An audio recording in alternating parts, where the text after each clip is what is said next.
ನಮಸ್ಕಾರ ವೀಕ್ಷಕರೇ.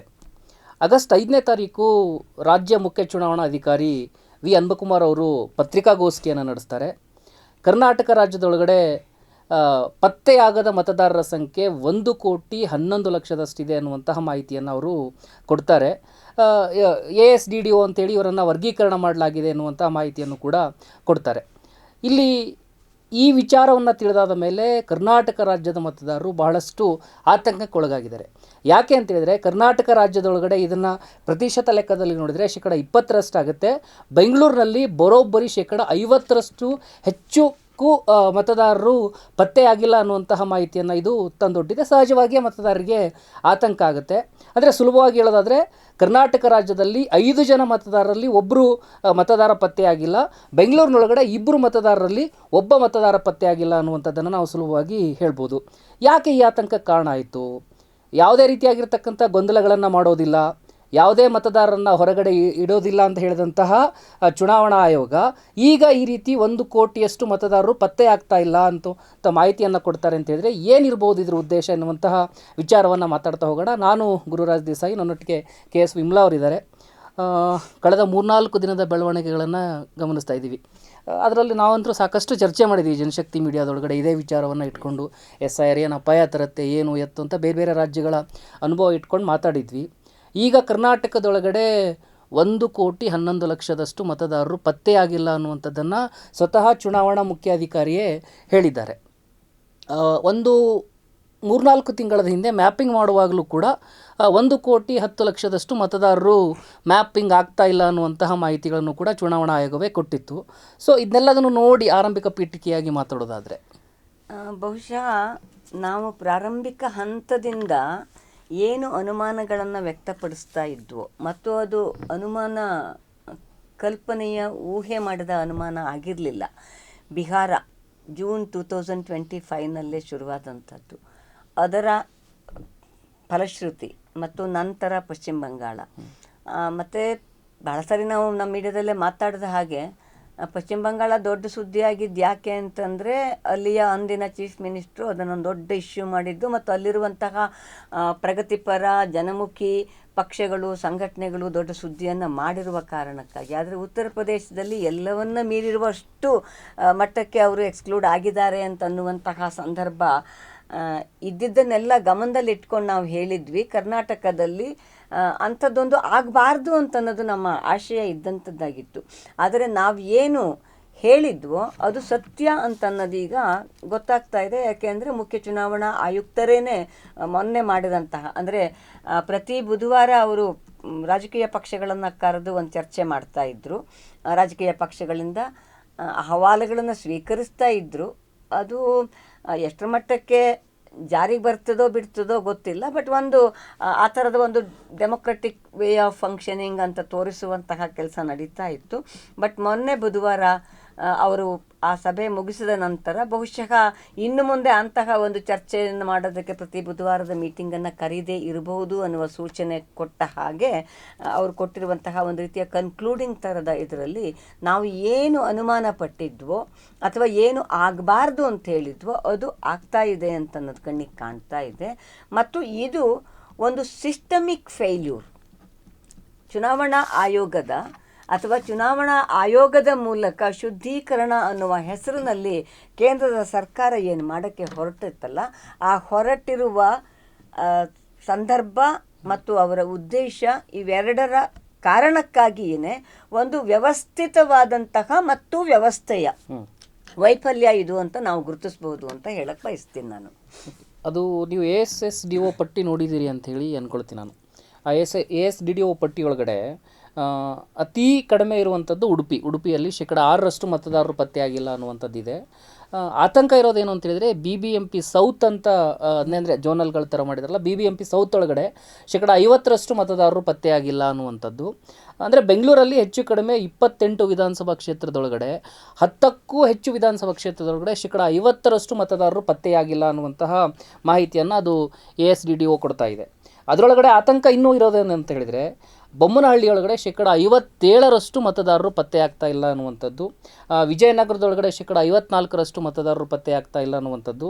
ಈ ಆತಂಕ ಹೇಗೆ ಏನು ಎತ್ತು ಇದರಲ್ಲಿ ನಿಜವಾಗ್ಲೂ ಈ ಥರದ 10ರಷ್ಟು ಮತದಾರರು ಅಂದರೆ ಇಬ್ಬರು ಮತದಾರರಲ್ಲೊಬ್ಬರು ಸಿಗೋದೇ ಇಲ್ಲ, ಸಿಕ್ಕೇ ಇಲ್ಲ ಅಂತ ಹೇಳಿದ್ರೆ ಏನಿದನ್ನು ಹೆಂಗೆ ಅರ್ಥ ಮಾಡ್ಕೊಳ್ಬೇಕು ಅಂತ? ಈಗೇನು ಆ ಸಿಸ್ಟಮಿಕ್ ಫೇಲ್ಯೂರಿನ ಅಡಿಯಲ್ಲೇ ಇದನ್ನು ನಾವು ನೋಡಬೇಕು ಅಂತ ಹೇಳಿದ್ರೆ ಒಂಥರ ಆ ಸಿಸ್ಟಮಿಕ್ ಫೇಲ್ಯೂರ್ ಅನ್ನೋದು ನಮ್ಮದು ಟ್ಯಾಗ್ಲೈನ್ ಆಗಿಬಿಡ್ಬೋದು ಏನೋ ಇವತ್ತಿನ ಚರ್ಚೆಗೆ ಅಂದ್ಕೋತೀನಿ. ನೋಡಿ, ಉಡುಪಿ 6% ಅಂತಂದರೆ ಬೇಕೋ ಬೇಡವೋ ಇದು ಹೇರಲ್ಪಟ್ಟಿತು ಅಲ್ವಾ? ಇದರ ಅಗತ್ಯ ಇಲ್ಲ. ನೀವು ಹೇಳ್ತಾ ಇರುವಂತಹ ಶುದ್ಧೀಕರಣ, ಮೃತರಾದವರನ್ನು ತೆಗೆಯೋದು, ಹೊಸಬರನ್ನು ಸೇರಿಸೋದು, ಡುಪ್ಲಿಕೇಶನ್ ಇರೋದನ್ನು ಡಿಲೀಟ್ ಮಾಡೋದು ಅನ್ನುವಂತಹ ಕಾರಣಕ್ಕೆ ಅಂತ ಹೇಳ್ಕೊಂಡ್ರಲ್ಲ, ನಾವು ಪ್ರಾರಂಭದಿಂದನೂ ಹೇಳಿದ್ದೀವಿ, ಡುಪ್ಲಿಕೇಶನನ್ನು ಡಿಡುಪ್ಲಿಕೇಶನ್ ಮಾಡುವಂತಹ ಒಂದು ಆ್ಯಪ್ ಇದೆ, ಅದನ್ನು ಬಳಸಿಲ್ಲ ಚುನಾವಣಾ ಆಯೋಗ, ಅದನ್ನು ರದ್ದು ಮಾಡಿ ಹಾಕಿದೆ ಅನ್ನೋದು ಒಂದಂಥದ್ದು.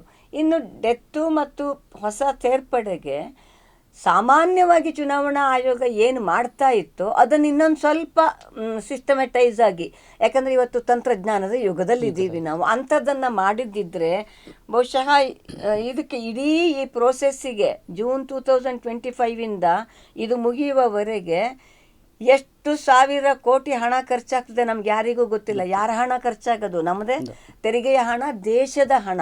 ಬಟ್ ಅನ್ಫಾರ್ಚುನೇಟ್ಲಿ ಪ್ರತಿನಿತ್ಯದ ಖರ್ಚು, ತನ್ನ ದಿರಿಸಿಗೆ, ತನ್ನ ಜಾಹೀರಾತಿಗೆ ಅಂತ ಖರ್ಚು ಮಾಡ್ತಾ ಇರುವಂತಹ ಪ್ರಧಾನಮಂತ್ರಿ ಬಿಂದಾಸ್ ಮಾಡ್ತಾ ಇರುವಂತಹ ದೇಶದಲ್ಲಿ ಇಂತಹ ಖರ್ಚುಗಳ ಬಗ್ಗೆ ಜನ ಯೋಚನೆ ಮಾಡೋಕ್ಕೆ ಸಾಧ್ಯ ಆಗದೆ ಇರುವಂತಹ ಪರಿಸ್ಥಿತಿ ಇರಬಹುದು. ಆದರೆ ಇಲ್ಲಿ ನಾವು ಗಮನಿಸಬೇಕಾಗಿರೋದು ಒಂದು ಸೋಷಿಯಲ್ ಡೆವಲಪ್ಮೆಂಟ್ ಇಂಡೆಕ್ಸ್ ನಾವು ನೋಡ್ತೀವಲ್ಲ, ಉಡುಪಿ ಸಾಕ್ಷರತೆಯ ಪ್ರಮಾಣದಲ್ಲಿ ಆಯಿತಾ ಸ್ವಲ್ಪ ಮೇಲ್ಮಟ್ಟದಲ್ಲಿ ಇರುವಂತಹ ಜಿಲ್ಲೆ ಅಂತ ಕರೆಸಿಕೊಂಡಿರುವ ಜಿಲ್ಲೆ ಆಗಿರುವ ಕಾರಣಕ್ಕೂ ಕೂಡ ಮತ್ತೊಂದು ಪುಟ್ಟ ಜಿಲ್ಲೆ ಆಯಿತಾ. ಆ ಹಿನ್ನೆಲೆಯಲ್ಲೂ ಕೂಡ ನೀವು ಹೇಳಿದಾಗೆ 6% ಮಾತ್ರವೇ ಆ ASDDOನಲ್ಲಿ ಬಂದಿರಬಹುದು. At the same time Bengaluru ನೀವು 28ರಲ್ಲಿ 10ಕ್ಕೂ ಹೆಚ್ಚು ಕ್ಷೇತ್ರದಲ್ಲಿ 50%ಗಿಂತ ಜಾಸ್ತಿ, ಆಮೇಲೆ ಕೆಲವು ಕಡೆಗೆ 57%, 54% ಇದೆ ಅಂತ ಹೇಳಿದ್ರಲ್ಲ. ಇದಕ್ಕೆ ಕಾರಣ ಬೆಂಗಳೂರಿನ ಸ್ಪೆಷಲ್ ಕ್ಯಾರೆಕ್ಟರು. ಒಂದು ದೊಡ್ಡ ಸಂಖ್ಯೆಯಲ್ಲಿ ವಲಸಿಗರಿದ್ದಾರೆ ಇಲ್ಲಿ, ಮತ್ತು ಆ ವಲಸಿಗರಿರುವ ನೀವು ಮಾತಾಡುವಾಗ ಹೇಳಿದ ಹಾಗೆ ಬೊಮ್ಮನಹಳ್ಳಿಯನ್ನು ಉದಾಹರಣೆಯಾಗಿ ತಗೊಂಡ್ರಿ. ಆ್ಯಕ್ಚುಲಿ ಬೊಮ್ಮನಹಳ್ಳಿಯ ಓವರಾಲ್ ಇಶ್ಯೂ ಬಗ್ಗೆ ಪತ್ರಿಕೆಗಳಲ್ಲಿ ಬಂದಾಗ ಅಫ್ಕೋರ್ಸ್ ಅವತ್ತು ನಾವು ವೀಕ್ಷಕರ ಜೊತೆ ಮಾತಾಡಿದ್ವಿ. ನಾವು ಬೊಮ್ಮನಹಳ್ಳಿಯಲ್ಲಿ ಹೀಗಾಗಿದೆ ಅಂತಂದರೆ ಎಲೆಕ್ಷನ್ ಕಮಿಷನ್ನು ತೀವ್ರ ನಿಗಾ, ICU ಕಳಿಸ್ತೀವಲ್ಲ, ರೋಗ ಉಲ್ಬಣಿಸಿದಾಗ ಸಾಯಬಾರ್ದು ರೋಗಿ ಅಂತ. ಸೊ ಆ ರೀತಿಯ ಒಂದು ತೀವ್ರ ನಿಗಾವನ್ನು ವಹಿಸಬೇಕು ಅಂತ ನಾವು ಮಾತಾಡುವಾಗ ಅವತ್ತು ಜನಶಕ್ತಿ ಮೀಡಿಯಾ ಹೇಳಿತ್ತು ಅಲ್ವಾ. ಸೊ ಆ ಥರದಲ್ಲಿ ಬೊಮ್ಮನಹಳ್ಳಿಯನ್ನು ಒಂದು ವಿಶೇಷವಾಗಿ ಜನಶಕ್ತಿ ಮೀಡಿಯಾ ನಾವೇನೇ ನಮ್ಮ ಕೆಲವ್ರನ್ನ ವಿಷಯ ತಿಳ್ಕೊಳ್ಳೋಕ್ಕಾಗಿ ಮಾಹಿತಿಗಳನ್ನು ಪಡೆದಾಗ ನಮಗೆ ಸಿಕ್ಕಿದ್ದು ಬೇಸಿಕಲಿ ಅದು ದೊಡ್ಡ ಸಂಖ್ಯೆಯಲ್ಲಿ ತಮಿಳುನಾಡು, ಆಂಧ್ರ ಮತ್ತು ಕೆಲವು ಏರಿಯಾಗಳಲ್ಲಿ ಕನಕಪುರ, ಸಾತನೂರು ಇಂತಹ ಪ್ರದೇಶಗಳಲ್ಲಿ ತಮ್ಮ ಮೂಲ ಬೇರಿರುವಂತಹ ಜನ ದೊಡ್ಡ ಸಂಖ್ಯೆಯಲ್ಲಿ ಬೊಮ್ಮನಹಳ್ಳಿ ಸುತ್ತಮುತ್ತ ಬದುಕ್ತಾ ಇದ್ದಾರೆ. ಅದರದ್ದೇ ಆದಂತಹ ಚಾರಿತ್ರಿಕ ಮತ್ತು ವಾಸ್ತವಿಕ ಕಾರಣಗಳಿದ್ದಾವೆ. ಯಾಕೆ ಹೇಳಿ, ಸುತ್ತಮುತ್ತ IT ಇಂಡಸ್ಟ್ರೀಸ್ಗಳು ಅಂಥವೆಲ್ಲ ಬರುವಂಥದ್ದು, ಮತ್ತು IT ಇಂಡಸ್ಟ್ರೀಸ್ ಅಕ್ಕಪಕ್ಕದಲ್ಲೇ ಬದುಕಕ್ಕಾಗದೇನೆ. ಬಟ್ ಆ ಇಂಡಸ್ಟ್ರಿಯಲ್ ಏರಿಯಾ ಏನಿದೆಯಾ, ಆ ಇಂಡಸ್ಟ್ರಿಯಲ್ ಏರಿಯಾಕ್ಕೆ ಬೇಕಾಗಿರುವಂತಹ ಹ್ಯೂಮನ್ ರಿಸೋರ್ಸು, ಮಾನವ ಸಂಪನ್ಮೂಲ ಈ ಬೊಮ್ಮನಹಳ್ಳಿಯ ಸುತ್ತಮುತ್ತ ಅಂತಹ ಕಡೆಗೆ, ಅಂದರೆ ತೀರಾ ಅತ್ಯಂತ ಕಡು ಬಡತನದಲ್ಲಿ ಬದುಕುವವರೂ ಬದುಕಬಹುದಾದ ಮತ್ತು HSR ಲೇಔಟ್ನಂತಹ ಪ್ರತಿಷ್ಠಿತ ಅಂತ ಕರೆದುಕೊಳ್ಳುವಂತಹ ಬಡಾವಣೆ ಕೂಡ ಇರುವಂತಹ ಒಂದು ಕ್ಷೇತ್ರ ಆಗಿರುವಂತಹ ಕಾರಣಕ್ಕಾಗಿ ಬೊಮ್ಮನಹಳ್ಳಿ ಈ ಥರದ ಒಂದು ಅತಿರೇಕ ಅನ್ನಿಸುವಂತಹ ಒಂದು ಫಲಿತಾಂಶವನ್ನು ಕೊಡ್ತಾ ಇದೆ ಅಂತನ್ನುವ ಮಾಹಿತಿ ಕೂಡ ಇದೆ. ಎರಡನೇದು ಇಲ್ಲಿ ಗೊತ್ತಿಲ್ಲ ಇದನ್ನು ಹಿಂಗೆ ನಾವು ವಿಶ್ಲೇಷಣೆ ಮಾಡಬೇಕೋ ಬೇಡವೋ, ಆದರೆ ಇನ್ ಬಿಟ್ವೀನು ಅಂದರೆ ಇಲ್ಲಿಯ ಚುನಾವಣಾ ಆಯೋಗ ಒಂದಿಷ್ಟು ಕೆಲಸಗಳನ್ನು ಮಾಡಿ ನಾವು ಹಿಂಗೆ ಮಾಡ್ತೀವಿ, ಅಂಥದ್ದು ಮಾಡಲ್ಲ, ಇಂಥದ್ದು ಮಾಡಲ್ಲ, ಒಬ್ಬರೇ ಒಬ್ಬ ಅರ್ಹರನ್ನು ಕೈ ಬಿಡಲ್ಲ ಅನ್ನುವಂತಹ ಮಾತು ಪದೇ ಪದೇ ಬಂದಾಗ ಇದ್ದಕ್ಕಿದ್ದಂಗೆ BJPಯ ದೊಡ್ಡ ಲೀಡರ್ಗಳೆಲ್ಲ ಬಂದು ದೊಡ್ಡ ಹ್ಯೂ ಆ್ಯಂಡ್ ಕ್ರೈ ಮಾಡಿದರು. ಶೋಭಾ ಕರಂದ್ಲಾಜೆ ಮೇಡಮ್ಮೇ ಬಂದುಬಿಟ್ರು ಆಯಿತಾ. ಇಲ್ಲಿಗ ಬರಗಾಲ, ನೀರಿಲ್ಲದೆ ಜನ ತತ್ತರಿಸ್ತಾ ಇದ್ದಾರೆ, ಮತ್ತು ಇದ್ದಕ್ಕಿದ್ದಂಗೆ ಮಳೆ ಸುರಿದು ಅತಿವೃಷ್ಟಿಯಿಂದ ಕೆಲವು ಕಡೆ ಆಗ್ತಾ ಇದ್ದಾರೆ. ಇದೇ ರಾಜ್ಯದ ಸಂಸದೆಯಾಗಿ ಅದ್ರ ಬಗ್ಗೆ ತಲೆ ಕೆಡಿಸ್ಕೊಂಡಂಗೆ ಕಾಣಲಿಲ್ಲ ನಮಗೆ. ಆದರೆ ಇನ್ ಬಿಟ್ವೀನ್ ಈ ಎನ್ಯುಮರೇಷನ್ನಿನ ಪ್ರೋಸೆಸ್ ಶುರುವಾದ ಮ್ಯಾಪಿಂಗು ಮ್ಯಾಚಿಂಗು ಮತ್ತು ಮನೆ ಮನೆಗೆ ಅಂತ ಅನ್ನುವಾಗ ಏನೋ ದೊಡ್ಡ ಅನಾಹುತ ಆಗೋಗ್ತಾ ಇದೆ ಅಂತ ಬಂದ್ರಲ್ಲ, ಅದರ ಸಂದರ್ಭ ಕೂಡ ಬೊಮ್ಮನಹಳ್ಳಿಯಲ್ಲಿ ಕೆಲವು ಮಾಹಿತಿಗಳು ಪ್ರಾಕ್ಸಿ ವೋಟರ್ಸು ತುಂಬ ಇದ್ದರು ಅಲ್ಲಿ. ಹಾಗಾಗಿನೇ ಅಲ್ಲಿಯ BJP MLA ಕೂಡ ಬಹಳ ಕೆಂಡಾಮಂಡಲ ಆಗ್ಬಿಟ್ಟಿದ್ರು ಅನ್ನುವಂಥದ್ದು. ಜೊತೆಗೆ ಅಲ್ಲಿ ಸಿಕ್ಕಿರೋಂಥ ಒಂದು ಇನ್ಫಾರ್ಮೇಷನ್ ಏನಂದರೆ, ಕೆಲವು ವರ್ಷಗಳ ಹಿಂದೆ ದೊಡ್ಡದಾಗಿ ಒಂದು ಫ್ಲಡ್ ಬಂತು ಅಲ್ಲಿ. ಅಂದರೆ ಬೊಮ್ಮನಹಳ್ಳಿ ತುಂಬ ನೀರಲ್ಲಿ ತುಂಬಿ ತುಳುಕಾಡಿ ಬಿಡ್ತು. ಅಲ್ಲೊಂದು ಭಗತ್ ಸಿಂಗ್ ನಗರ ಅಂತ ಒಂದು ನಗರ, ಅಂದರೆ ಪ್ರೋಗ್ರೆಸಿವ್ ಇವರೆಲ್ಲ ಸೇರ್ಕೊಂಡು ಮಾಡಿರುವಂತಹ ಹೆಸರಿರ್ಬೋದು ಅಥವಾ ಬಡಾವಣೆ ಹಂಗಿದ್ದಿರ್ಬೋದು. ಅಲ್ಲಿ ಬಹುತೇಕ ವಲಸೆ ಇವರೇ ಇದ್ದಂಥದ್ದು, ಆದರೆ ವೋಟರ್ಸು ಅನ್ನೋ ಥರದಲ್ಲಿ ಇದ್ದರು ಅಂತ. ಅವರು ತಮ್ಮ ರಾಜ್ಯಗಳಿಗೆ ವಾಪಸ್ ಹೋಗ್ಬಿಟ್ರು, ಆಗ ಬದುಕೋಕ್ಕಾಗಲ್ಲ ಅಂತ. ಹಾಗೆ ಹೋದಂಥವರನ್ನು ಚುನಾವಣೆಯ ಸಂದರ್ಭದಲ್ಲಿ ಬಸ್ಸುಗಳಲ್ಲಿ ಇನ್ನೊಂದರಲ್ಲಿ ಮತ್ತೊಂದರಲ್ಲಿ ಕರ್ಕೊಬಂದು ವೋಟ್ ಹಾಕಿಸ್ತಾ ಇದ್ದಂಥದ್ದು. ಮತ್ತು ದೊಡ್ಡ ಸಂಖ್ಯೆಯಲ್ಲಿ, ಈಗ ಕಡಿಮೆ ಆಗಿದೆ ಅಂತ ಹೇಳ್ತಾರೆ, ಗಾರ್ಮೆಂಟ್ ಸೆಕ್ಷನ್ನು, ಅವರು ಕೂಡ ಬಾರ್ಡರಲ್ಲಿ ಆಚೆ ಕಡೆ ಬದುಕ್ತಾ ಇದ್ದವರು ಬರ್ತಾ ಇದ್ರು ಅನ್ನುವ ಥರದ ಮಾಹಿತಿಗಳೆಲ್ಲವೂ ಇದ್ದಾವೆ. ಹಾಗಾಗಿ ಬೊಮ್ಮನಹಳ್ಳಿಯ ಬಗ್ಗೆ ಬಹುಶಃ ನನಗನ್ಸೋದು ಚುನಾವಣಾ ಆಯೋಗ ಕೂಡ ಮತ್ತು ಕರ್ನಾಟಕ ಸರ್ಕಾರ ಕೂಡ ಮತ್ತು ನಾವು ಮೀಡಿಯಾದ ಭಾಗವಾಗಿ ಕೂಡ ಒಂದು ವಿಶೇಷ ಅಧ್ಯಯನವನ್ನು ಮಾಡಬೇಕಾದ ಅಗತ್ಯ ಇದೆ ಅಂತ ಅನ್ನಿಸ್ತಾ ಇದೆ. ಸೊ ಹಾಗಾಗಿ JP ನಗರ, HSR ಲೇಔಟು, ಆ ಸುತ್ತಮುತ್ತ ಎಲ್ಲ ಇರೋರು ಬಹುತೇಕ ಸ್ವಂತ ಮನೆಗಳು ಇದಾವಂತೆ, ಆದರೆ ಕನಕಪುರ, ಸಾತನೂರು ಅಂತಹ ಕಡೆಯ ನಿವಾಸ ಅವರದ್ದು ಅಲ್ಲಿರೋ ಅಂಥದ್ದು. ಹಾಗಾಗಿ ತನ್ನದೇ ರಾಜಕೀಯ ಕಾರಣಗಳಿಗಾಗಿ ಅವರು ಅಲ್ಲೇನೆ ಇಟ್ಕೊಂಡಿದ್ದಾರೆ ಅಂತ ಅನ್ನುವಂತಹ ಇವುಗಳು ಇದ್ದಾವೆ. ಸೊ ಹಾಗಾಗಿ ನಾವು ಇದನ್ನು ನೋಡಬೇಕಾದ ರೀತಿ ಇದೆಯಲ್ಲ, ಒಟ್ಟು ಸಿಸ್ಟಮಿಕ್ ಫೇಲ್ಯೂರು ಅಂತ ಅನ್ನುವಾಗ ಇದನ್ನು ಸರಿಪಡಿಸೋಕೆ ಏನು ಮಾಡಬೇಕು ಅಂತ ಚುನಾವಣಾ ಆಯೋಗ ಯೋಚನೆ ಮಾಡಬೇಕಂತ. ನೀವು ASDDO ಪಟ್ಟಿನ ಬಹುಶಃ ಗಮನಿಸಿರ್ತೀರಿ ಅಂತ ಅಂದ್ಕೊಂಡಿದ್ದೀನಿ ನಾನು.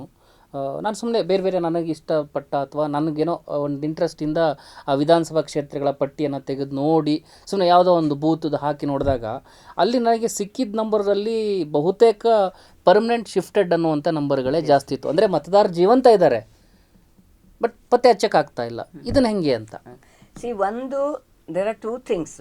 ಈಗ ಚುನಾವಣಾ ಆಯೋಗ ಹೇಳಿದ ಹಾಗೆ ಸಹಜ ಪ್ರಕ್ರಿಯೆಯಲ್ಲೇ ಅದನ್ನು ಪತ್ತೆ ಮಾಡುವ ಸಾಧ್ಯತೆಗಳಿತ್ತು. ಏನಾಗುತ್ತೆ, ಬಾಡಿಗೆ ಮನೆಗಳಲ್ಲಿ ಇರ್ತಾರೆ, ಆರ್ಥಿಕ ಕಾರಣಕ್ಕೆ, ಅದು ಆರ್ಥಿಕ ಕುಸಿತ ಆದ್ರೂ ಮುಂಚಿನಷ್ಟು ಬಾಡಿಗೆ ಕೊಡೋಕ್ಕಾಗಲ್ಲ ಅಂತ, ಯಾಕೆಂದರೆ ಬೆಲೆ ಏರಿಕೆ, ನಿರುದ್ಯೋಗ, ಕೆಲಸ ಕಳ್ಕೊಳ್ಳೋದು, ಇಂತಹ ದುರ್ಭರತೆಯ ಮಧ್ಯದಲ್ಲಿ ದುಡಿಯುವ ವರ್ಗದ ಬದುಕ್ತಾ ಇರುವಾಗ ಒಂದು ಆ ಕಾರಣಕ್ಕಾಗಿ ಬಾಡಿಗೆ ಜಾಸ್ತಿ ಕೊಡೋಕ್ಕಾಗಲ್ಲ ಅಂತ ಕಡಿಮೆ ಇರೋ ಪ್ರದೇಶಕ್ಕೆ ಹೋಗಿ ಫಾರಮ್ 8 ಕೊಡದೇನೆ ಅಥವಾ ಇಲ್ಲಿ ಫಾರಮ್ 7 ಕೊಡದೇ ಇರುವ ಸಾಧ್ಯತೆಗಳು ಒಂದಿರ್ತವೆ.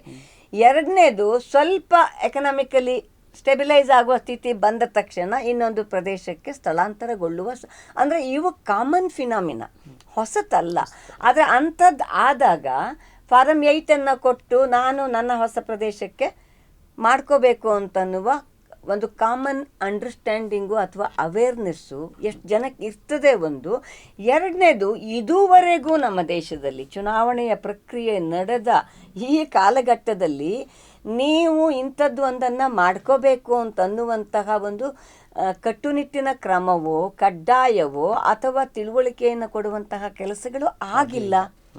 ಬಹುತೇಕ ಈಗ ಚುನಾವಣಾ ಆಯೋಗವೇ ಹೇಳ್ಕೊಂಡಂತೆ 2002ರಲ್ಲಿ ನಾವು SIR ಮಾಡಿದ್ವಿ.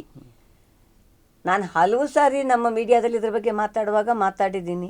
ನನ್ನದೇ 3 ಕಡೆಗೆ 2002 ಲಿಸ್ಟಲ್ಲಿ ಹೆಸರನ್ನು ನಾನು ನೋಡಿದ್ದೀನಿ. ಹಾಗಂತ ನಾನು ಮನೆ ಚೇಂಜ್ ಮಾಡಿದ ತಕ್ಷಣ ಫಸ್ಟ್ ಕೆಲಸ ಮಾಡ್ತಾ ಇದ್ದಿದ್ದು ಫಾರಮ್ 8 ಹಾಕೋ ಅಂಥದ್ದು. ಆದರೆ 2002ರಲ್ಲಿ SIR ಮಾಡಿದ್ದಲ್ಲ ಅಂತ ಅನ್ನೋದಕ್ಕೆ ಅದು ಒಂದು ಪುಷ್ಟೀಕರಣ ಕೊಡೋ ಅಂತಹ ಅಂಶ.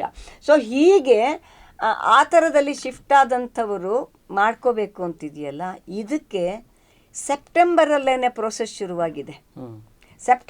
ಪ್ರೋಸೆಸ್ ಶುರುವಾಗಿದೆ ಅಂತ ಅನ್ನುವಾಗ ಚುನಾವಣಾ ಆಯೋಗ ನೋಡಿ 2025ನಲ್ಲಿ 4 ತಿಂಗಳು ಅಲ್ವಾ, ದೆನ್ 26ಅಲ್ಲಿ ಜೂನ್ 6 ಮಂತ್ಸು, ಬೇಡ ಜೂನ್ ತಿಂಗಳು ಬಿಟ್ಬಿಡೋಣ, 5, 4, 9 ತಿಂಗಳು ಟೈಮ್ ಇತ್ತಲ್ಲ. ಸೊ ಆ 9 ತಿಂಗಳ ಕಾಲಾವಧಿಯಲ್ಲಿ ಒಂದು ಸ್ಪೆಷಲ್ ಇದನ್ನು ಪ್ರಚಾರದ ಒಂದು ಅವಕಾಶವನ್ನು ಬಳಸ್ಕೊಂಡು ನೋಡಿ ನೀವು ಮನೆ ಶಿಫ್ಟ್ ಮಾಡಿದರೆ ಶಿಫ್ಟೆಡ್ ಅಂತನ್ನುವಂತಹ ಕಾಲಮ್ಮಿಗೆ ಸೇರಿಬಿಡ್ತೀರಿ. ಹಾಗಾಗಿ ಇಮ್ಮಿಡಿಯೇಟಾಗಿ ಜನಪ್ರಾತಿನಿಧ್ಯ ಕಾಯ್ದೆಯ ಅಡಿಯಲ್ಲಿ ನೀವು ಫಾರಂ 8 ಕೊಟ್ಟು ನಿಮ್ಮ ಹೊಸ ವಿಳಾಸವನ್ನು ದಾಖಲೆ ಮಾಡಿಕೊಳ್ಳಿ, ಅಥವಾ ಫಾರಂ 7 ಕೊಟ್ಟು ಅಲ್ಲಿಗೆ ಡಿಲೀಟ್ ಮಾಡಿಸಿಕೊಳ್ಳಿ ಅನ್ನುವಂತಹ ಒಂದು ಪ್ರಚಾರ ಬಳಸ್ಕೋಬೋದಾಗಿತ್ತು. ಈಗ ಟಿ ವಿ ಚಾನಲ್ಗಳಿದ್ದಾವೆ, ಬಹುತೇಕ ಜನ ಮನರಂಜನೆಯ ಕಾರಣಕ್ಕಾಗೂ ಕೂಡ ಟಿ ವಿ ಮುಂದೆ ಕೂತ್ಕೋತಾರೆ, ಸೀರಿಯಲ್ಸ್ ನೋಡ್ತಾರೆ, ಅಥವಾ ಸಾಮಾಜಿಕ ಮಾಧ್ಯಮ ಅಂತ ಅನ್ನೋದು ಇವತ್ತು ಆ ನೆಟ್ವರ್ಕಲ್ಲಿ ಸೋಷಿಯಲ್ ಮೀಡಿಯಾದಲ್ಲಿ ಕೂಡ ಕೊಡಕ್ಕೆ ಸಾಧ್ಯ ಇತ್ತು. ಗ್ರಾಮ ಪಂಚಾಯತ್ ಮಟ್ಟದಲ್ಲೂ ಮಾಡ್ಬೋದು. ಹೌದು. ದೆನ್ ಒಂದು 10 ಕಡೆ ಪ್ರೆಸ್ ಕಾನ್ಫರೆನ್ಸ್ಗಳನ್ನ ಮಾಡಿ ಗ್ರಾಮ ಪಂಚಾಯತ್ ಮಟ್ಟದಲ್ಲಿ ಅದೇನೋ ಇದನ್ನ ಹೊಡಿತಾರಲ್ಲ ಅಂಥದ್ದನ್ನ ಮಾಡಿ ಹೇಳ್ಬಹುದಾಗಿತ್ತು. ಅಥವಾ ತಮಿಳ್ನಾಡಲ್ಲಿ ಅಂದಿನ DMK ಸರ್ಕಾರ ಮಾಡಿದ ಹಾಗೆ ಹಾಲಿನ ಪ್ಯಾಕೆಟ್ಗಳಲ್ಲಿ ಬರೆದು ಕಳಿಸಿ, ಅಂದ್ರೆ ಇಂತಹ ಎಷ್ಟೋ ಕೆಲಸಗಳನ್ನ ಮಾಡಬಹುದಾಗಿತ್ತು. ಮಾಡುವ ಮೂಲಕ ಇದನ್ನ ತಪ್ಪಿಸ್ಬೋದಾಗಿತ್ತು. ಮತ್ತು ಇನ್ನೊಂದು ಅಪಸವ್ಯ ಏನಾಗಿರೋದು ಅಂತಂದರೆ, ಬಹುತೇಕ ಎಲ್ಲರೂ ಏನು ಅಂದ್ಕೊಂಡ್ಬಿಟ್ರು, ಬೇರೆ ರಾಜ್ಯಗಳಿಂದ ಇಲ್ಲಿಗೆ ಬಂದವರು ಅಥವಾ ಬೇರೆ ಅಸೆಂಬ್ಲಿ ಕಾನ್ಸ್ಟಿಟ್ಯೂನ್ಸಿಯಿಂದ ಬಂದವರು, ಅದು ಭಾಳ ಕಡಿಮೆ ಜನ ಆ ಥರದಲ್ಲಿ ಯೋಚನೆ ಮಾಡಿದವರು, ಅಂಥವರು ಮಾತ್ರ ಶಿಫ್ಟೆಡ್ ಅಂತ ಆಗ್ತಾರೆ, ಅದರ್ವೈಸ್ ಇಲ್ಲೇ ಇದ್ದಾರಲ್ಲ ಅಂತ. ಆದರೆ ಓವರ್ ದಿ ಪೀರಿಯಡ್ ನಮಗೆ ಅಗೈನ್ ಬೊಮ್ಮನಹಳ್ಳಿಯ ಉದಾಹರಣೆ ತಗೊಳ್ಳೋದಾದರೆ, ಅದೇ ಬೂತು ಈ ಬೀದಿ ಅಲ್ಲ ಮತ್ತೊಂದು ಬೀದಿಗೆ ಹೋಗಿದ್ದಾರೆ ಅಷ್ಟೇನೆ, ಅವರಿಗೂ ಕೂಡ ಎನ್ಯುಮರೇಷನ್ ಫಾರಮ್ ಅನ್ನು ಕೊಟ್ಟಿಲ್ಲ.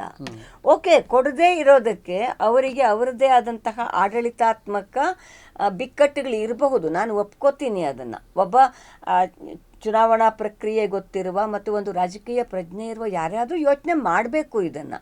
ಹೇಗೆ ಈಗ ಆ ಮನೆಯಿಂದ ಬಿಟ್ಟು ನಾನು ಇನ್ನೊಂದು ಮನೆಗೆ ಬಂದಿದ್ದೀನಿ, ಸೊ ಈ ಮನೆಯ ಅಡ್ರೆಸ್ಸಲ್ಲಿ ನಾನು ಚೇಂಜ್ ಮಾಡ್ಕೊಂಡಿಲ್ಲ, ಆದರೆ ಆ ಮನೆಗೆ ಮತ್ತೊಬ್ಬರು ಬಂದಿರ್ತಾರಲ್ಲ, ಅವ್ರು ಸಪೋಸ್ ಚೇಂಜ್ ಮಾಡ್ಕೊಂಡಿದ್ರೆ ಅದೇ ಮನೆಗೆ ಇವ್ರದ್ದು ಬಂದರೆ ಡ್ಯೂಪ್ಲಿಕೇಟ್ ಆಗುತ್ತೆ. 2 ಸಂಬಂಧವೇ ಇಲ್ಲದೆ ಇರುವ 2 ಫ್ಯಾಮಿಲಿ ಆಗುತ್ತೆ ಒಂದು. ಅಥವಾ ಆ ಮನೆಯವರು ಫಾರಂ 8 ಕೊಟ್ಟು ತಾವು ಮಾಡಿಸ್ಕೊಂಡ್ಬಿಟ್ರೆ ಅಲ್ಲಿರೋರು ಆಟೋಮೆಟಿಕ್ ಆಗಿ ಡಿಲೀಟ್ ಆಗಲೇಬೇಕು, ಅಂದರೆ ಮಾಡಿದರೆ. ಸೊ ಇಂಥದ್ದೆಲ್ಲ ಇರುವಾಗ ಶುದ್ಧೀಕರಣ ಮಾಡಿ ಅತ್ಯಂತ ಸಮರ್ಪಕವಾದ ಲಿಸ್ಟು ಇನ್ನು ಮುಂದೆ ತೊಂದರೆ ಇರೋಕ್ಕೆ ಸಾಧ್ಯವೇ ಇಲ್ಲ ಅಂತ ಹೇಳೋದಕ್ಕೆ ಮಾಡಕ್ಕೆ ಹೊರಟಿದ್ದಿದ್ರೆ ಇಂತಹ ಕ್ರಮಗಳನ್ನು ಕೈಗೊಳ್ಬೋದಾಗಿತ್ತು. ಆದರೆ ಪರ್ಮನೆಂಟ್ಲಿ ಶಿಫ್ಟೆಡ್ ಅಂತ ಅನ್ನೋದು, ನೀವು KR ಪುರಂ ಕಾನ್ಸ್ಟಿಟ್ಯೂಯೆನ್ಸಿ ನೋಡಿ, ವಿಜಯನಗರ ಕಾನ್ಸ್ಟಿಟ್ಯೂಯೆನ್ಸಿ ನೋಡಿ, ಬೆಂಗಳೂರೇ ನಾನು ಹೇಳ್ತಾ ಇರೋದು. ಈಗ ರಿಮೋಟ್ ವಿಲೇಜಲ್ಲಿ ಪಂಚಾಯತ್ ಮೂಲಕ ನೀವು ಮಾಡಿಸಬಹುದಾಗಿತ್ತು. ಆದರೆ ಬೆಂಗಳೂರಂತಹ ಕಡೆಗೆ ತುಂಬ ಕಷ್ಟ ಆಗಬಾರ್ದಿತ್ತು ನಿಮಗೆ.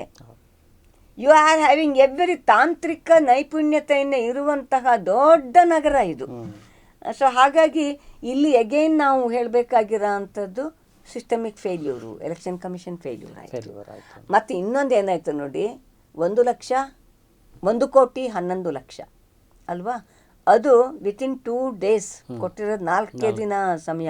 ಬಟ್ ಡಿಫ್ರೆಂಟ್ ಪೊಲಿಟಿಕಲ್ ಪಾರ್ಟೀಸು ಮತ್ತು ಸಿವಿಲ್ ಸೊಸೈಟಿ ಅಂತೂ ತುಂಬ ಆ್ಯಕ್ಟಿವ್ ಆಗಿ ಸೆಪ್ಟೆಂಬರಿಂದನೇ ಕೆಲಸ ಶುರು ಮಾಡಿದೆ. SIR ಅನ್ನೋದು ಎಂತಹ ಅನಾಹುತ ಸೃಷ್ಟಿ ಮಾಡುತ್ತೆ ಅಂತ.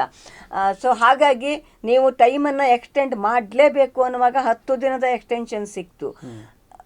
ಬಟ್ 4 ದಿನ ಕೊಟ್ಟು ಏನು ಹೊಸ ಪ್ರಾವಿಷನ್ ಕೊಟ್ಟರು, ರೋಲ್ ಬ್ಯಾಕ್ ಮಾಡೋದು. ಅಂದರೆ ತಪ್ಪಾಗಿರುವುದನ್ನು ಸರಿಪಡಿಸ್ಕೊಳ್ಳೋದಕ್ಕೆ BLOಗಳ ಆ್ಯಪ್ನಲ್ಲೇ ಅವಕಾಶ.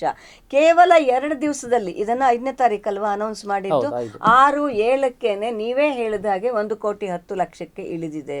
ಅಂದರೆ 1,00,000 ಜನ ತಮ್ಮನ್ನ ಕರೆಕ್ಷನ್ಸನ್ನು ಮಾಡ್ಕೊಂಡಿದ್ದಾರೆ. ಸೊ ಹಾಗಾಗಿ ಈಗೇನು ಮಾಡಬೇಕು, ದೇ ಹ್ಯಾವ್ ಟು, ಯಾಕೆಂದರೆ ಮೇಜರ್ ಚುನಾವಣೆ ಯಾವುದೂ ಇಲ್ಲ ಕರ್ನಾಟಕದಲ್ಲಿ. ಆರಾಮ್ಸೆ ಇನ್ನೊಂದು ಸ್ವಲ್ಪ ದಿವಸ ನೀವು ಮಾಡಬೇಕು. ಮತ್ತು ಮಾಡುವಾಗ ಸ್ಕೂಲಿನ ಮಕ್ಕಳಿಗೆ ತೊಂದರೆ ಆಗದೆ ಇರುವ ಥರ, ಅಂಗನವಾಡಿ ಮಕ್ಕಳಿಗೆ ತೊಂದರೆ ಆಗದೆ ಇರುವ ಥರ, ಮತ್ತು ಕೆಲಸ ಮಾಡ್ತಾ ಇರುವಂತಹ ಯಾರಿದ್ದಾರೆ BLOಗಳು ಅಥವಾ ಈವನ್ RIಗಳು EROಗಳು ಕೂಡ ಸಿಕ್ಕಾಪಟ್ಟೆ ಟೆನ್ಷನಲ್ಲಿ ಕೆಲಸ ಮಾಡ್ತಾರೆ, ಪ್ರೆಷರಲ್ಲಿ ಕೆಲಸ ಮಾಡ್ತಾರೆ. ಅದನ್ನು ಕಮ್ಮಿ ಮಾಡೋದಕ್ಕೆ ಈಗಲೂ ಕೂಡ ಮಾನ್ಯ ಅನ್ಬು ಕುಮಾರ್ ಅವರಿಗೆ ಅವಕಾಶ ಇದೆ. ಸೆಂಟ್ರಲ್ ಎಲೆಕ್ಷನ್ ಕಮಿಷನ್ನಿಗೆ ಪರ್ಮಿಷನನ್ನು ಕೋರಬೇಕು. ಕನಿಷ್ಠ ಸೆಪ್ಟೆಂಬರ್ 30 ಅಂತ ಹೇಳ್ತಾ ಇದ್ದಾರೆ. ಸೆಪ್ಟೆಂಬರ್ ಬಿಟ್ಟು ಅದು ಅಕ್ಟೋಬರ್ ನವೆಂಬರ್ವರೆಗೆ ಹೋಗಲಿ. ನಿಜವಾದ ಅರ್ಥದ ಸಮರ್ಪಕ ಪಟ್ಟಿಯನ್ನು ಮಾಡೋಕ್ಕೆ ಅವಕಾಶವನ್ನು ತಗೊಳ್ಳಿ ಅಂತ ಅನ್ನುವಂತಹ ಸ್ಥಿತಿಗೆ ಇವತ್ತು ಬಂತ ಅವರದ್ದೇ ಸಿಸ್ಟಮಿಕ್ ಫೇಲ್ಯೂರಿಂದ ಆಗಿರೋದು ಅದು. ಅಲ್ಲ ಹೌದು, ನೀವು ಹೇಳಿದಾಗ ಇನ್ನೂ ಹೆಚ್ಚಿನ ಸಮಯವನ್ನು ಕೊಟ್ಟರೆ ಖಂಡಿತ ಹೌದು. ಯಾರು ಮತದ ಪಟ್ಟಿಯಿಂದ ಹೊರಗಡೆ ಉಳಿತಾರೆ ಅವ್ರ ದಾಖಲೆಗಳನ್ನು ಕೊಟ್ಟು ಖಂಡಿತ ವಾಪಸ್ ಮತ್ತೆ ಬರಲಿಕ್ಕೆ ಸಾಧ್ಯತೆಗಳಿದೆ ಅನ್ನುವಂಥದ್ದಕ್ಕೆ ಎಕ್ಸಾಂಪಲ್ ಈಗ 1,00,000 ವಾಪಸ್ ಸರಿ ಹೋಗಿರುವಂಥದ್ದು. ಅದಕ್ಕೆ ಈಗ ಇಲ್ಲಿ ಒಂದು ನನಗೆ ಸ್ಪಷ್ಟ ಅನ್ನಿಸ್ತಿರೋದು ಏನಂದರೆ, ನಮ್ಮ ರಾಜ್ಯದ ಮುಖ್ಯ ಚುನಾವಣಾ ಅಧಿಕಾರಿ ಏನಿದ್ದಾರೆ ಇವರು ಯಾಕೋ ಜನರ ಮಾತನ್ನಾಗಲಿ, ರಾಜಕೀಯ ಪಕ್ಷಗಳ ಮಾತನ್ನಾಗಲಿ, ಸಂಘಟನೆಗಳ ಮಾತನ್ನಾಗಲಿ ಕೇಳದಂಗೆ ಕಾಣಿಸ್ತಾ ಇಲ್ಲ. ಯಾಕಂದರೆ ಬಿಹಾರ್ ಮತ್ತು ಪಶ್ಚಿಮ ಬಂಗಾಳದಲ್ಲಿ ಈ ರೀತಿಯ ಸಮಸ್ಯೆಗಳು ಬಂದಿದ್ದಾವೆ, ಕರ್ನಾಟಕ ರಾಜ್ಯದಲ್ಲಿ ಬರಬಾರ್ದು ಅಂತೇಳಿ ಪಾಪ ಸೆಪ್ಟೆಂಬರಿಂದನೂ ಅವ್ರು ಕೆಲಸಗಳನ್ನ ಮಾಡ್ತಿದ್ದಾರೆ. ಆದಾಗ್ಯೂ ಕೂಡ ಈ ಥರದ ತಪ್ಪುಗಳು ನಡೀತಾ ಇದೆ ಅಂತ ಹೇಳಿದ್ರೆ ಏನು ಕತೆ ಇದು ಅಂತ. ಇಲ್ಲಿ ಆ್ಯಕ್ಚುಲಿ ಅದಕ್ಕೆ ಶುದ್ಧೀಕರಣ ಅಂತ ಹೆಸರು ಕೊಟ್ಟಿದ್ದರಿಂದನೇ ನಾವು ಅರ್ಥ ಮಾಡ್ಕೋಬೇಕು.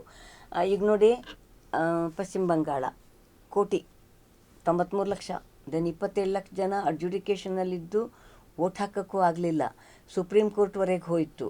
ಸುಪ್ರೀಂ ಕೋರ್ಟು ಇದನ್ನು 10 ಸಾರಿ ಹೇಳಿದೆ, ಬಟ್ ಮತ್ತೆ ಹೇಳಬೇಕು. ಯಾಕೆಂದರೆ ಒಂದು ಸಾಂವಿಧಾನಿಕ ಹೊಣೆಗಾರಿಕೆಯನ್ನು ಇಟ್ಕೊಂಡಿರುವಂತಹ ಒಂದು ಪ್ರಜಾಪ್ರಭುತ್ವದ ಒಂದು ಅತಿ ಮುಖ್ಯ ಅಂಗವಾಗಿ, ನ್ಯಾಯಾಂಗವಾಗಿ ಮತ್ತು ಜನರ ಹಕ್ಕುಗಳನ್ನು ಕಾಪಾಡುವುದರಲ್ಲಿ ಶಾಸಕಾಂಗ ಏನಾದರೂ ವ್ಯತ್ಯಯವನ್ನುಂಟು ಮಾಡಿದರೆ ಅದನ್ನು ಎತ್ತಿ ಹಿಡಿಯುವ ಜಾಗದಲ್ಲಿದ್ದಂತಹ ಸುಪ್ರೀಂ ಕೋರ್ಟಿಂದ ಈ ಚುನಾವಣೆ ಬಿಟ್ಟರೇನಾಯಿತು, ಮುಂದೆ ಮತ್ತೆ ಚುನಾವಣೆ ಬರ್ತದೆ ಅನ್ನುವಂತಹ ಮಾತು ಬಂತಲ್ಲ. ಸೊ ಇಂತಹ ಒಂದು ಸಂದರ್ಭ. ದೆನ್ ಬಿಹಾರದ ಸಂದರ್ಭ, ಉತ್ತರ ಪ್ರದೇಶ, ನಾನು ಹೇಳಿದ್ನಲ್ಲ, ಎಲ್ಲೂ ಕೂಡ ಅಂಕಿ ಸಂಖ್ಯೆಗಳನ್ನು ನಾವು ತುಂಬ ಮಾತಾಡಿಲ್ಲ, ಆದರೆ ಕೋಟಿಗಟ್ಟಲೆ ಜನ ಅಲ್ಲಿ ಎಕ್ಸ್ಕ್ಲೂಡ್ ಆಗಿರೋ ಅಂಥದ್ದು. ಸೊ ಪ್ರಶ್ನೆ ಇರೋದು, ಶುದ್ಧೀಕರಣದ ಹೆಸರಿನಲ್ಲಿ ಹಿಂದುತ್ವ ರಾಜಕಾರಣದ ಮತ್ತೊಂದು ಮಜಲಿಗೆ ಕೈ ಹಾಕಿದಂತಹ ಸಂದರ್ಭ ದೇಶದ ಕೇಂದ್ರದಲ್ಲಿ ಆಡಳಿತ ಮಾಡ್ತಾ ಇರುವಂತಹ ಸರ್ಕಾರ ಮತ್ತು ಆ ಸರ್ಕಾರಕ್ಕೆ ಏನದು ಪ್ರಾಯೋಜಿತ, ಅದು ಆ ಸರ್ಕಾರ ಪ್ರಾಯೋಜಿತ, RSSನ ಪ್ರಾಯೋಜಿತ, ಅವ್ರದ್ದೊಂದು ಅಜೆಂಡಾ ಇದೆಯಲ್ಲ. RSSನ 100 ವರ್ಷದ ಸಂದರ್ಭದಲ್ಲಿ ಈ ದೇಶವನ್ನು ಹಿಂದುತ್ವವಾದಿ ದೇಶವನ್ನಾಗಿ ಮಾಡೋದು ಅಂತ. ಹಾಗಾಗಿ ಅವರ ಮೇಜರ್ ಕಾನ್ಸಂಟ್ರೇಷನ್ ಇದ್ದಿದ್ದೇನೆ CAA NRCಯಲ್ಲಿ ಫೇಲ್ಯೂರ್ ಆದ್ರಲ್ಲ, ಆ ಫೇಲ್ಯೂರ್ ಆದ ನಂತರದ ಮೇಕ್ ಗುಡ್ ಎಫರ್ಟ್ ಆಗಿ ಇದನ್ನು ತಂದಿದ್ದಂಥದ್ದು. ಸೊ ಅವರ ಲೆಕ್ಕಾಚಾರ ಏನಿತ್ತು ಅಂದರೆ, ದೊಡ್ಡ ಸಂಖ್ಯೆಯಲ್ಲಿ ಮುಸಲ್ಮಾನರು ಈ ಪರ್ವ್ಯೂನಲ್ಲಿ ಬರದೇ ಇರುವಂತಹ ಸಾಧ್ಯತೆಗಳಿರ್ತವೆ ಅಂತ ಅನ್ನೋದು ಒಂದು. ಹಾಗಾಗಿನೇ ಬಿಹಾರದಲ್ಲಿ ಇಲ್ಲದಂತಹ ಲಾಜಿಕಲ್ ಡಿಸ್ಕ್ರಿಪೆನ್ಸಿಯನ್ನು ತಂದರು. ತಾರ್ಕಿಕ ವ್ಯತ್ಯಾಸ ಅಥವಾ ಅಸಂಗತ ವ್ಯತ್ಯಾಸ ಅಂತೇನೇನೋ ಹೇಳ್ತಾರಲ್ಲ, ಒಟ್ನಲ್ಲಿ ಲಾಜಿಕಲ್ ಡಿಸ್ಕ್ರಿಪೆನ್ಸಿ ಅಂತ. ಪೀಪಲ್ಸ್ ರೆಪ್ರೆಸೆಂಟೇಷನ್ ಆ್ಯಕ್ಟಲ್ಲಿ ಎಲ್ಲೂ ಅದು ಪ್ರಸ್ತಾಪ ಇಲ್ಲ. ಅಂದರೆ ಸಂವಿಧಾನವನ್ನು ನೇರ ಉಲ್ಲಂಘಿಸಿ ಮಾಡಿದಂಥದ್ದು. ಸುಪ್ರೀಂ ಕೋರ್ಟ್ ಇದನ್ನು ಕಾಗ್ನಿಜೆನ್ಸಿಗೆ ತಗೋಬೇಕಾಗಿತ್ತು, ತಗೊಳ್ಳಿಲ್ಲ, ಆಯಿತಾ. But at the same time ಇಲ್ಲಿ ಕರ್ನಾಟಕದಲ್ಲೂ ಕೂಡ ಈ ಪ್ರಕ್ರಿಯೆ ಶುರುವಾದ ತಕ್ಷಣ ಕರ್ನಾಟಕದ ಇವತ್ತಿನ ವಿರೋಧ ಪಕ್ಷದ ನಾಯಕರು, ಮಾಜಿ ಗೃಹ ಸಚಿವರು 10 ಲಕ್ಷ ಜನ ಇಲ್ಲಿ ಬಾಂಗ್ಲಾದೇಶಿ ಅಕ್ರಮ ವಲಸಿಗರಿದ್ದಾರೆ ಅನ್ನುವ ಸ್ವೀಪಿಂಗ್ ಸ್ಟೇಟ್ಮೆಂಟ್ ಕೊಟ್ಟರು. ಸೊ ನಾವು ಬಹಳ ಸರಿ ಕೇಳಿದ್ದೀವಿ, ಬಹಳ ಜನ ಕೇಳಿದ್ದಾರೆ. ಕೇಳುವವರೆಲ್ಲರೂ ಏನು ಕೇಳ್ತಿದ್ದಾರೆ, ಬಿಹಾರ, ಪಶ್ಚಿಮ ಬಂಗಾಳ, ತಮಿಳುನಾಡು, ಉತ್ತರ ಪ್ರದೇಶ, ಗುಜರಾತ್, ಮಧ್ಯಪ್ರದೇಶ, ಹೀಗೆ ಹಲವು ರಾಜ್ಯಗಳಲ್ಲಿ ಆಯ್ತಲ್ಲ, ಎನ್ಯುಮರೇಷನ್ ಮುಗೀತಲ್ಲ, ನೀವು ಶುದ್ಧೀಕರಣ ಮಾಡಿದ್ರಲ್ಲ, ಎಷ್ಟು ಲಕ್ಷ ಜನ ಅಕ್ರಮ ವಲಸಿಗರನ್ನು ನೀವು ಕಂಡುಹಿಡಿದ್ರಿ ಅಂತ ಕೇಳಿದ್ರೆ ಇವತ್ತಿನವರೆಗೂ ಕೂಡ ಅದರದ್ದು ಅಂಕಿ ಸಂಖ್ಯೆಗಳನ್ನು ಚುನಾವಣಾ ಆಯೋಗ ಬಿಡುಗಡೆ ಮಾಡಿಲ್ಲ. ವೇರಾಸ್ ಸುಪ್ರೀಂ ಕೋರ್ಟು ಸ್ವಲ್ಪ ಓಹೋ ಏನೋ ತಪ್ಪಿತು ತನ್ನ ಕಡೆಯಿಂದ ಅಂತ ಅನ್ನಿಸುವ ರೀತಿಯ ಡೈರೆಕ್ಷನ್ಸು ಬರೋಕ್ಕೆ ಶುರುವಾಯಿತು. ನಮ್ಮ ಔಟ್ಲುಕ್ ಕ್ಯಾರವಾನ್ ಮ್ಯಾಗ್ಝಿನ್ ಅಲ್ವಾ, ರಾಜ್ಗೋಪಾಲ್ ಅವರಿದ್ದು, ಪಾಸ್ಪೋರ್ಟನ್ನೇ ರಿನ್ಯೂವಲ್ ಮಾಡೋದಿಲ್ಲ ಬಿಕಾಸ್ ಈ ಈಸ್ ಅಂಡರ್ ASDDO ಅಂತ ಹೊರಟಂಥದ್ದನ್ನು ಅವರಿಗೆ ಪಾಸ್ಪೋರ್ಟ್ ರಿನ್ಯೂವಲ್ ಮಾಡೋದಕ್ಕೆ ಅವಕಾಶ ಕೊಡ್ತು ಆಮೇಲೆ ಮಾಡಬೇಕು ಅಂತ. ಅಂದರೆ ಆ ಮಟ್ಟದಲ್ಲಿ ಎಲ್ಲೋ ಒಂದು ತಪ್ಪಾಗ್ತಾ ಇದೆಯಾ ಅನ್ನುವ ಎಚ್ಚರಕ್ಕೆ ಬಂದ ಹಾಗೆ ಕಾಣುವ ಹಾಗೆ. ಆದರೆ ಬಿಹಾರದಲ್ಲಿ ಕೈ ಬಿಟ್ಟಂಥವರಿಗೆ ಏನು ಸೂಚನೆ ಕೊಡ್ತು, ಯಾರನ್ನೆಲ್ಲ ನೀವು ಬಿಟ್ಟಿದ್ದೀರಾ ಅವರನ್ನು ಹೋಮ್ ಮಿನಿಸ್ಟ್ರಿಗೆ, ಸೆಂಟ್ರಲ್ ಹೋಮ್ ಮಿನಿಸ್ಟ್ರಿಗೆ, ಗೃಹ ಸಚಿವಾಲಯಕ್ಕೆ ಕಳಿಸಿ. ಅಂದರೆ ಅರ್ಥ ಏನು, ಪೌರತ್ವವನ್ನು ನಿರ್ಣಯಿಸುವಂತಹ ಕೆಲಸವನ್ನು ಮಾಡುವ, ಇದು ಅದು ಅಲ್ಲವೇ ಅಲ್ಲ ಅಂತ ಸಾರಾಸಗಟಾಗಿ ನಿರಾಕರಣೆ ಮಾಡ್ಕೊಂಡು ಬಂದಂಥದ್ದಕ್ಕೆ ಸುಪ್ರೀಂ ಕೋರ್ಟ್ ತನ್ನ ಮೊಹರನ್ನು ಒತ್ತಿತು, ಅಲ್ಲಿಗೆ ಕಳಿಸಿ ಅಂತ. ಜೊತೆಗೆ ನಮ್ಮ ಇಲ್ಲಿಯ ಮಾಜಿ ಗೃಹ ಮಂತ್ರಿಗಳು ಅಥವಾ ವಿರೋಧ ಪಕ್ಷದ ಸನ್ಮಾನ್ಯ ನಾಯಕ R. ಅಶೋಕ್ರವರು ಕೇವಲ 10 ಲಕ್ಷ ಜನ ಇಲ್ಲಿದ್ದಾರೆ ಅಕ್ರಮ ವಲಸಿಗರು ಅಂತ ಮಾತ್ರ ಹೇಳಲಿಲ್ಲ. ಹಂಗೆ ಹೇಳುವಾಗ ಅವರು ಈ ಸರ್ಕಾರಕ್ಕಿಂತ ಮುಂಚೆ ಇದ್ದಿದ್ದು BJP ಸರ್ಕಾರ ಆಗಿತ್ತು. ಅಪ್ಪಟ ದೇಶಭಕ್ತರು, ಇಲ್ಲಿ ಅಕ್ರಮ ವಿದೇಶಿ ವಲಸಿಗರು ಇರಬಾರ್ದು, ಅದರಲ್ಲೂ ಬಾಂಗ್ಲಾದೇಶಿಯರಂತೂ ಇರಲೇಬಾರ್ದು, ರೋಹಿಂಗ್ಯಾಗಳಂತೂ ಇರಲೇಬಾರ್ದು ಅಲ್ವಾ. ನಾವು ಅಪ್ಪಟ ಶುದ್ಧ ದೇಶ. ಸೊ ಹಂಗಂದ್ರೆ ಇದ್ರ ಹಿಂದ್ಗಡೆ ಇರುವಂತಹ ಅಂದ್ರೆ ಈ ಸರ್ಕಾರಕ್ಕಿಂತ ಮುಂಚೆ ಇದ್ದಂತಹ ಸರ್ಕಾರದಲ್ಲಿ BJP ಸರ್ಕಾರವೇ ಇತ್ತು. ನೀವೇನ್ ಮಾಡಿದ್ರಿ? ಅದಕ್ಕಿಂತ ಮುಂಚೆನೂ ಸರ್ಕಾರ ಇತ್ತು, ಓಟ್ ತಗೊಂಡಿದ್ದೀರಲ್ಲ, ಸೊ ನಿಮ್ದು ಪ್ರಾಕ್ಸಿ ಆಗಿತ್ತು ಅಲ್ವಾ ಅಂತ ಕೇಳುವಂಥದ್ದು ಒಂದಾದರೆ, ಇನ್ನೊಂದು ಇರೋ ಅಂಥದ್ದು ಅದೇ ಆರ್ ಅಶೋಕ್ ಅವರು ಪತ್ರಿಕೆಗಳಲ್ಲಿ ಬಂದಂತಹ ಸುದ್ದಿ ನಾನು ಹೇಳ್ತಾ ಇರೋ ಅಂಥದ್ದು, ನಾವು ಪೌರತ್ವವನ್ನು ಕರೆಕ್ಟಾಗಿ ಮಾಡ್ತೀವಿ ಅನ್ನೋ ಆ ಶಬ್ದವನ್ನೇ ಬಳಸಿದರು. ಪೌರತ್ವವನ್ನು ದೃಢೀಕರಣ ಮಾಡೋದಕ್ಕಾಗಿ ಇದನ್ನು ಮಾಡ್ತಿದ್ವಿ ಅಂದರೆ ಕೇಂದ್ರ ಸರ್ಕಾರ ನಿರಾಕರಿಸ್ತಾ ಇದೆ, ಇಲ್ಲಿ ಇವರು ಅದನ್ನು ದೃಢೀಕರಿಸ್ತಾ ಇದ್ದಾರೆ. ಇದು ಎರಡರ ಮಧ್ಯದಲ್ಲಿ ಫೈನಲಿ ನಮ್ಮಲ್ಲಿ ಒಂದು ಗಾದೆ ಹೇಳ್ತಾರೆ ಗುರುರಾಜ್, ಒಳ್ಳಪ್ಪ ಗುಂಡಪ್ಪನ ಮಧ್ಯೆ ಮೆಣಸಪ್ಪ ಚಟ್ನಿ ಅಂತ. ಸೊ ಹಾಗೆ ರಾಜ್ಯದ ಮತದಾರರು ಇನ್ನಿಲ್ಲದ ಹಿಂಸಾಚಾರಕ್ಕೆ ಒಳಗಾಗ್ತಾ ಇರೋ ಅಂಥದ್ದು. ಈಗ ನೋಡಿ 3 ದಿವಸದಿಂದ ರೋಲ್ ಬ್ಯಾಕ್ ಪ್ರಾವಿಷನ್ ಕೊಟ್ಟಿದ್ದಕ್ಕೆ 1 ಲಕ್ಷ ಒಂದೇ ದಿವಸದಲ್ಲಿ ಆಗಿದೆ ಅಂತಂದರೆ ಅದು ಕಡಿಮೆ ಸಂಖ್ಯೆ ಅಲ್ಲ. ಸೊ ಇದನ್ನು ನಾವು ಅರ್ಥ ಮಾಡ್ಕೋಬೇಕಾಗಿದ್ದು, ಶುದ್ಧೀಕರಣ ಅಂತಂದರೆ ನಿಜವಾದ ಅರ್ಥದಲ್ಲಿ ಮತದಾರರ ಪಟ್ಟಿಯ ಶುದ್ಧೀಕರಣ ಆಗಿರಲಿಲ್ಲ. ಬದಲಿಗೆ ಇದು ಯಾವ ಶುದ್ಧೀಕರಣ ಅಂತಂದರೆ ಹಿಂದೂ ಮುಸ್ಲಿಂ ಅಥವಾ ಅಲ್ಪಸಂಖ್ಯಾತರು ಮತ್ತು ನಾವು ಬಹುಸಂಖ್ಯಾತರು ಅನ್ನುವಂತಹ ಆ ಒಂದು ಪ್ರಜ್ಞೆ ಇದೆಯಲ್ಲ, ಅದರ ಭಾಗ ಅಷ್ಟೇ. ಓಕೆ, ಚರ್ಚೆಯ ಕೊನೆಗೆ ಬರೋದಾದರೆ ಬಹುಶಃ ಎನ್ಯುಮರೇಷನ್ ಫಾರ್ಮ್ ತುಂಬಲಿಕ್ಕೆ ನಾಳೆ ಲಾಸ್ಟ್ ಡೇಟ್. ಅವರ ಚುನಾವಣಾ ಆಯೋಗ ಕೊಟ್ಟ ಪಟ್ಟಿಯ ಪ್ರಕಾರ ಆಗಸ್ಟ್ 8 ಕೊನೆಯ ದಿನ. 17ನೇ ತಾರೀಕು ಅವ್ರು ಕರಡು ಪಟ್ಟಿಯನ್ನು ಪ್ರಕಟ ಮಾಡ್ತೀವಿ ಅಂತ ಹೇಳಿದ್ದಾರೆ. ಸೊ ಇದೆಲ್ಲ ಅಂಶಗಳನ್ನು ಗಮನಿಸಿದರೆ ಮುಂದೇನಾಗಬಹುದು ಅಂತ? ಇಲ್ಲ, ಮುಂದೇನಾಗ್ಬೋದು ಅಂತಂದರೆ ಬಹುಶಃ ಇಷ್ಟು ದೊಡ್ಡ ಸಂಖ್ಯೆಯಲ್ಲಿ ಇರೋದಕ್ಕಾಗಿ ಈಗಲೂ ನಾವು ನಮ್ಮ ವೀಕ್ಷಕರ ಪರವಾಗಿ ಕರ್ನಾಟಕದ ಅರ್ಹ ಮತದಾರರು, ಬಹುತೇಕ ಇಲ್ಲಿರೋರೆಲ್ಲ ಅರ್ಹ ಮತದಾರರೇನೆ, ಅನರ್ಹರು ಅಂತ ಹಾಕುವಂತಹದ್ದು ಎಲ್ಲೂ ಯಾರೂ ಸಿಕ್ಕಿದ್ದು ನಮಗೆ ಕಾಣಲ್ಲ. ಯಾಕಂದರೆ ಡೌಟ್ಫುಲ್ ಅಂತ ಎಲ್ಲೂ ತೋರಿಸಿಲ್ಲ ಅವರು. ಇತರವೂ ಜಾಸ್ತಿ ಇಲ್ಲ ಆಯಿತಾ, ಇರೋದೇನೆ ಶಿಫ್ಟೆಡ್ಡು, ಡೆತ್ತು, ಇಂಥದ್ದೇ ಇರೋ ಅಂಥದ್ದು, ಡುಪ್ಲಿಕೇಶನ್ನು ಅಂತಲೇ ಇರೋ ಅಂಥದ್ದು. ಅಂದರೆ ಅವರೇ ಹೇಳುವಂತಹ, ಅವ್ರು ಹೆಂಗೆ ಅವರು ಇವರು ರಾಜಕಾರಣ ಮಾಡ್ತಾರ, ನಾವು ಅದೇ ಭಾಷೆ ಬಳಸೋದು, ಅವರು ಹೇಳುವಂತಹ ಡೌಟ್ಫುಲ್ ಇದ್ದಾಗೆ ಇಲ್ಲ ಇಲ್ಲಿ. ಹಾಗಾಗಿ ಈಗಲೂ ಕೂಡ ಸಮಯವನ್ನು ಕೇಳಬೇಕು ಅವರು. ಇಲ್ಲದೇ ಇದ್ದರೆ ಈ 1,10,00,000, ಯಾಕೆಂದರೆ ಮೊನ್ನೆ ಅವರು ಪ್ರೆಸ್ ಕಾನ್ಫರೆನ್ಸ್ ಮಾಡುವಾಗ ಇನ್ನೂ 22,000 ಚಿಲ್ಲರೆ ಎನ್ಯುಮರೇಷನ್ ಫಾರಮ್ ಬರಬೇಕಿದೆ ಅಂತ ಹೇಳಿದ್ರು. ಮತ್ತು ಬಹಳಷ್ಟು ಜನ ತಮ್ಮ ರೆಫ್ಯೂಸ್ ಅಂತ ಕೂಡ ಇದೆ. ಅಗೇನ್ ಆ ರೆಫ್ಯೂಸಿಗೆ ನಮ್ಮನೆ ಪಕ್ಕದ ಮನೆದೇ ಉದಾಹರಣೆ ಗುರುರಾಜ್. ಅಜ್ಜಿ 97 ವರ್ಷ, ಹಾಸಿಗೆಯಿಂದ ಮಲಗಿದ, ಎದ್ದೇಳಕ್ಕಾಗಲ್ಲ ಅವರಿಗೆ. ಪಾಪ ಅಜ್ಜಿ ಇದಾರಲ್ಲ, ನಾನು ಯಾಕೆ ಸೈನ್ ಮಾಡಲಿ ಅಂತ ಮಗ ಅಮ್ಮಂದು ಹೆಬ್ಬೆಟ್ಟು ಒತ್ತಿಸಿ ಕಳಿಸಿದ್ದಾರೆ. ರೆಫ್ಯೂಸ್ಡ್ ಅಂತ ಬಂದಿದೆ. ನಾನು ಸುಮ್ಮನೆ ಸ್ವಲ್ಪ ಕುತೂಹಲ ಜಾಸ್ತಿ ಅಲ್ವಾ, ASDDO ಹಾಕ್ಕೊಂಡು ನಮ್ಮ ಏರಿಯಾದ ನೋಡ್ತಾ ಇದ್ದೆ. ಅರೆ ಇದೇನಿದು ರೆಫ್ಯೂಸ್ ಅಂತ ಬಂದಿದೆಯಲ್ಲ, ಹಂಗಾರೆ ಅವ್ರ ಮನೆಯವರೆಲ್ಲರದ್ದು ಇರಬೇಕಲ್ಲ, ಮನೆ ಅವ್ರದ್ದು ಮಾತ್ರ ಇದೆ. ಕರೆದು ಕೇಳಿದರೆ ಇಲ್ಲ ಮೇಡಮ್, ಅದು ಹೆಬ್ಬೆಟ್ಟು ಹಾಕ್ಸಿ ಕಳಿಸಿದ್ವಿ ಅಮ್ಮಂದು, ಅವ್ರಿಗೆ ಸೈನ್ ಮಾಡೋಕ್ಕಾಗಲ್ವಲ್ಲ. ನಾನು ಹೇಳಿದೆ ಇಮಿಡಿಯೇಟ್ ರೋಲ್ ಬ್ಯಾಕ್ ಕೊಟ್ಟಿದ್ದಾರೆ, ಹೋಗಿ. ಸ್ವಲ್ಪ ಮಟ್ಟಿಗೆ ಎಜುಕೇಷನ್ ಇರೋರೇನೆ, ಎಜುಕೇಷನ್ ಇಲ್ಲದೇ ಇದ್ದವರಲ್ಲ, ಆದರೆ ರೋಲ್ ಬ್ಯಾಕ್ ಇದೆ ಅಂತ ಅನ್ನೋದು ತುಂಬ ಜನಕ್ಕೆ ಗೊತ್ತಿಲ್ಲ. ಅಂದರೆ ನಮ್ಮ ಕಮ್ಯುನಿಕೇಷನ್ ಮೆಥೆಡ್ಡು ತುಂಬ ಕಮ್ಯುನಿಕೇಷನ್ ಮಾಡುವಂತಹ ಸಾಕಷ್ಟು ಗ್ಯಾಡ್ಜೆಟ್ಗಳು ನಮ್ಮ ಹತ್ರ ಇದ್ದಾವೆ. ಈವನ್ ದೆನ್ ಜನ ಆಯಿತು, ನಾನು ಎನ್ಯುಮರೇಷನ್ ಫಾರಮ್ ಫಿಲಪ್ ಮಾಡಿ ಕೊಟ್ಟಿದ್ದೀನಲ್ಲ, ಎಲ್ಲ ಸರಿ ಇದೆಯಲ್ಲ, ನಂದು ಆಗತ್ತೆ ಅನ್ನುವ ಒಂದು ಕಾಂಪ್ಲಿಸೆನ್ಸಿಗೆ ಹೋಗುವಂತಹ ಸಾಧ್ಯತೆಗಳಿರುವಾಗ, ಸೊ ಈಗಲೂ ನಾನು ಹೇಳೋದಿಷ್ಟೇನೆ, ದೊಡ್ಡ ಮಟ್ಟದ ಅನಾಹುತ ಆಗದೇ ಇರುವ ಥರದಲ್ಲಿ ಪರ್ಮನೆಂಟ್ಲಿ ಶಿಫ್ಟೆಡ್ ಇದೆಯಲ್ಲ, ಅದಕ್ಕೆ ಸ್ಪೆಸಿಫಿಕ್ ಅಲಾಟ್ಮೆಂಟ್ ಆಫ್ ಎಂಪ್ಲಾಯೀಸು ಆಯಿತಾ ಹಾಕಬೇಕು. RIಗಳೇ ಹೋಗೋಕ್ಕೆ ಸಾಧ್ಯ ಆದರೆ ಬಹಳ ಒಳ್ಳೆಯದು. ಹೋಗಿ ಇದನ್ನು ಎನ್ಯುಮರೇಷನನ್ನು ಸಪ್ರೇಟಾಗಿ ಮಾಡಬೇಕು. ದೆನ್ ಡಿಡುಪ್ಲಿಕೇಶನ್ ಇದೆಯಲ್ಲ, ಡಿಡುಪ್ಲಿಕೇಶನನ್ನು ಈಗಲಾದರೂ ಮಾಡೋಕ್ಕೆ ಸಾಧ್ಯ ಆದರೆ ಒಂದಿಷ್ಟು ಸಹಾಯ ಆಗಬಹುದೋ ಏನೋ. ಹಾಗಾಗಿ ಅನಾಹುತ ಆಗದೇ ಇರುವ ಥರ, ಯಾಕೆಂದರೆ ಮತ್ತೆ ನೋಟಿಸ್ ಬರ್ತದೆ, ನೋಟಿಸ್ ಬಂದ ತಕ್ಷಣ ಅದನ್ನು ಇಟ್ಟುಕೊಂಡು ಮತ್ತೆ ನೀನು ಹೋಗಬೇಕು.